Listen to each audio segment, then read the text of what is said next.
Assalamualaikum warahmatullahi wabarakatuh. Perkenalkan, nama saya Nika Renata, NPM saya 1912110394. Di sini saya akan menerangkan tentang telekomunikasi internet dan teknologi nirkabel.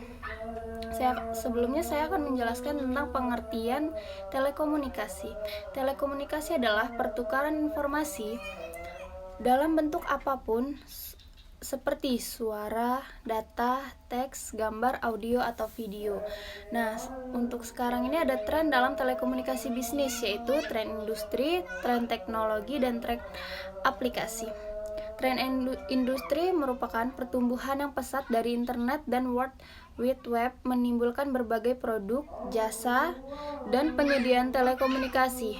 Perusahaan meningkatkan penggunaan internet dan web untuk kerjasama dan perdagangan secara elektronik.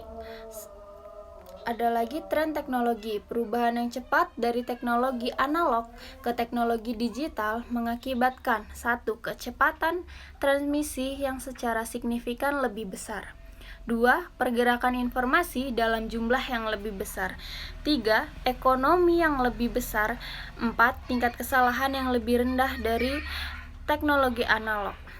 Lalu ada tren aplikasi.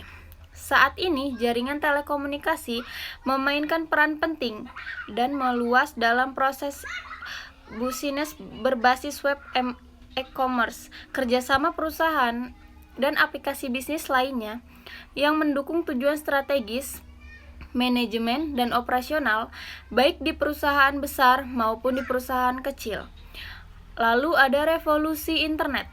Yang pertama, internet dipakai pertama kali oleh Departemen Pertahanan Amerika Serikat. 2. Sekarang ini internet bukan milik siapa-siapa lagi. 3. Bermunculnya kelompok-kelompok untuk mengatur standarisasi dan penggunaan internet. Aplikasi internet yang pertama ada surfing, email, chat, publikasi, jual beli, download, dan komputasi. Nilai bisnis internet. Perusahaan membangun situs web, e-business, dan e-commerce untuk mencapai 6 nilai bisnis utama. Yang pertama, menghasilkan pendapatan baru dari penjualan online. Kedua, mengurangi biaya transaksi melalui penjualan online dan dukungan pelanggan.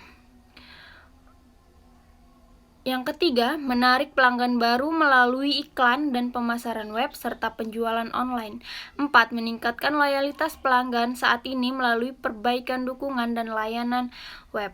Lalu ada komponen jaringan telekomunikasi. Yang pertama, terminal seperti telepon dan berbagai terminal komputer. Yang kedua, prosesor telekomunikasi seperti modem, router, dan lain-lain. Yang ketiga, saluran komunikasi seperti laser line, frame relay, dan lain-lain. Yang keempat, ada komputer seperti notebook. Yang kelima, software pengendalian telekomunikasi seperti software manajemen network. Jenis-jenis jaringan telekomunikasi. Yang pertama, wide area network. Yang kedua, local area network. Yang ketiga, virtual private network. Yang keempat, client atau server. Yang kelima, peer-to-peer. Media telekomunikasi kabel berpasangan seperti kabel telepon. Yang kedua, kecepatan transmisi 2 juta byte per detik hingga 100 juta byte per detik.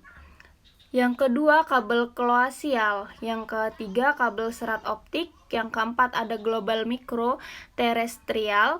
Yang kelima, satelit komunikasi. Yang keenam, LAN nirkabel. Yang ketujuh, web nirkabel. Prosesor telekomunikasi. Yang pertama ada modem. Prosesor telekomunikasi yang mengubah sinyal digital ke analog atau sinyal analog ke digital. Yang kedua, multiplayer. Prosesor telekomunikasi yang memungkinkan saluran komunikasi tunggal untuk melakukan transmisi data secara simultan dari banyak terminal.